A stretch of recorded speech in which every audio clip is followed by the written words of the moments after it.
Salut tout le monde, c'est Raito, on se retrouve pour le résumé complet du chapitre 1104 de One Piece. Quel chapitre de fou. On va aller directement à l'essentiel, en tout cas n'hésite pas à liker un maximum la vidéo, à vous abonner bien sûr si vous aimez One Piece. On est bientôt 100 000 abonnés sur la chaîne, donc en fait si vous voulez faire partie de l'équipage, abonnez-vous, ça permettra de me soutenir, de soutenir la chaîne. En tout cas c'est parti, let's go. Bon, le chapitre va commencer directement là où le précédent s'est terminé. Donc on a Saturne déjà qui est choqué lorsqu'il voit que Kuma bouge encore, ce qui n'est pas normal puisqu'il est révélé que Saturne a déjà appuyé sur le bouton d'autodestruction, en tout cas sur l'interrupteur d'autodestruction, en fait quelques jours après que l'armée révolutionnaire du coup a pris le corps de Kuma à Marijoise. Donc en théorie, il peut pas comprendre ce qui se passe maintenant puisque Kuma n'est plus censé bouger. Vegapunk il dit qu'il n'y a aucune explication, enfin qu'il n'y a pas d'explication scientifique au fait que Kuma puisse bouger ou même qu'il sache que Bonnet est sur l'île de Egghead. Donc en fait il y a un truc très bizarre par rapport à ça. Sinon Sanji, Franky et Atlas sont également choqués bien sûr lorsque Kuma débarque. Et juste avant que le coup de poing de Kuma n'atteigne du coup Saturne,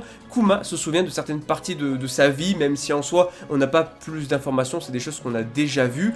Puis on a une double page épique de fou avec Kuma qui va donner un méga coup de poing à Saturne. Le coup de poing de Kuma va littéralement écraser le visage de Saturne.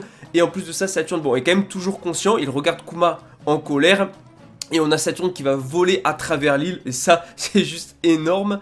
Et le pire c'est que en fait Saturne va non seulement voler à travers l'île, mais il va entrer en collision avec du coup des bâtiments qui vont s'effondrer, qui vont carrément tomber sur lui, et va se faire aplatir par eux. Et on a la marine qui est choquée de voir un esclave en fait s'en prendre directement, frapper directement un membre du Gorosei. Bon, en réalité Luffy avait bien frappé après tout un Tenryubito, donc un dragon céleste, hein, donc pourquoi pas, mais là on a Kuma qui frappe carrément un membre du Gorosei. C'est a priori le premier quoi. Même si certains membres du Gorosei ont des cicatrices, donc ça peut supposer que c'est bien quelqu'un qui l'aura fait. Bon, en tout cas Vegapunk, Sanji, Franky, Atlas et tout se rendent compte que ça y est, ils peuvent enfin bouger vu que Saturne a pris assez cher, ça les a libérés de leurs entraves. On a également Vegapunk qui va demander à tout le monde de ramener Bonnet à la phase labo pour justement qu'il puisse s'échapper. Et Vegapunk va révéler que l'interrupteur d'autodestruction de Kuma en fait ne détruit pas littéralement le corps de Kuma, car Vegapunk lui en fait il sait très bien que ça peut être utilisé comme une arme, mais en fait, voilà, Vegapunk a quand même suivi l'ordre de Saturne. En fait, il a quand même créé un mécanisme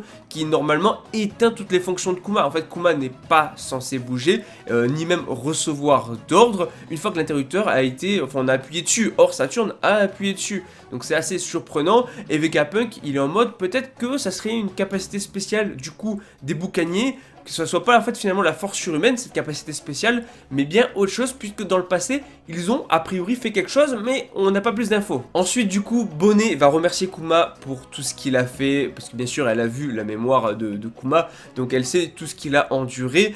Kuma, lui, va se contenter de prendre en fait Bonnet dans ses bras, et il va s'arrêter de bouger. On a la marine qui ne trouve plus Luffy. Luffy est porté disparu. Voilà, Luffy a disparu du champ de bataille.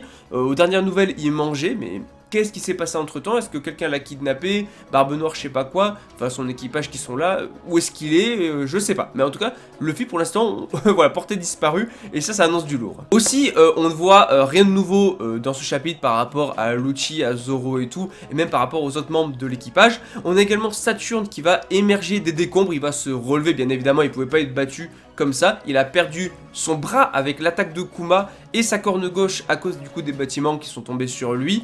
Et le corps de Saturne est quand même en très mauvais état, vraiment très endommagé. Et Saturne va utiliser ses pouvoirs pour se régénérer. En soi, on s'y attendait, hein. Il l'avait déjà fait à plusieurs reprises. Donc il va utiliser des flammes noires qui vont le régénérer à 100%, son bras et sa corne. Donc en fait c'est presque comme s'il n'avait pas subi de dégâts finalement. Ce personnage là est beaucoup trop puissant. En tout cas Saturne va demander à Vegapunk du coup comment c'est possible, comment ça a pu se produire du coup avec Kuma, que Kuma puisse encore bouger et faire tout ça. Et Vegapunk il dit disons que c'est le pouvoir de l'amour, disons que c'est à cause de l'amour. Déjà voilà, ouais en fait même Vegapunk n'a pas réellement d'explication. Et Saturne lui va tenter d'attaquer Kuma. On a Sanji qui va dévier l'attaque de Saturne. Alors pourquoi est-ce que maintenant Sanji peut bouger alors que Saturne est toujours là? Je ne sais pas. Est-ce que c'était... je sais pas. Est-ce que pourquoi le pouvoir de Saturne n'est plus actif? Certes parce qu'il a pris le coup, mais pourquoi est-ce qu'il n'a pas réutilisé ce pouvoir-là? Je sais pas. On aura sûrement une explication plus tard. Sanji qui est en mode tu ne baisseras plus Bonnet, c'est fini et tout. Et Vegapunk qui va ordonner à Atlas du coup de transporter Kuma jusqu'à la phase labo. Et pendant ce temps, on va voir Franky qui va utiliser son attaque sur Saturne, qui est en mode nous devons une grande faveur à Kuma. C'est vrai qu'il avait quand même protégé le Sunny et tout. Et il va utiliser le Radical Beam, donc voilà, ça va transpercer Saturne, mais il va se régénérer directement. Enfin, il va se remettre très facilement finalement de l'attaque de Franky, qui ne va pas réellement faire de dégâts. Et en fait, on va voir Kizaru qui va apparaître, qui va repousser Francis, qui va repousser Franky d'un coup de poing, enfin d'un coup de pied plutôt. Parce que voilà, il se bat pas trop avec ses poings, mais plus avec ses pieds. Et on a Vegapunk qui s'en prend à Kizaru. En fait, Vegapunk va clairement le dire que ton cœur ne peut pas supporter cela plus longtemps, n'est-ce pas? Quel triste homme tu es, Kizaru. Et Kizaru va répondre avec une expression hyper triste et tout, et limite on dirait qu'il est sur le point de pleurer puisqu'il dit j'aurais dû prendre des lunettes de soleil plus foncées, sous-entendant qu'en fait il va pleurer et donc il aurait dû prendre des lunettes plus foncées pour pas qu'on le voit pleurer. En fait vraiment Kizaru il reste fidèle à ses principes donc il obéit toujours, mais c'est vraiment à contre-cœur. En fait il a pas du tout envie de faire ça, il a pas du tout envie de les affronter.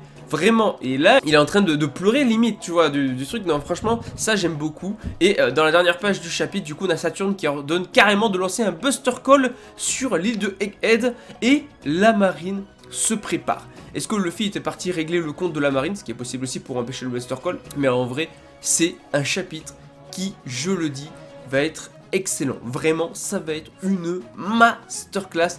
Je vous fais la review dès que le chapitre sort, ça va être incroyable.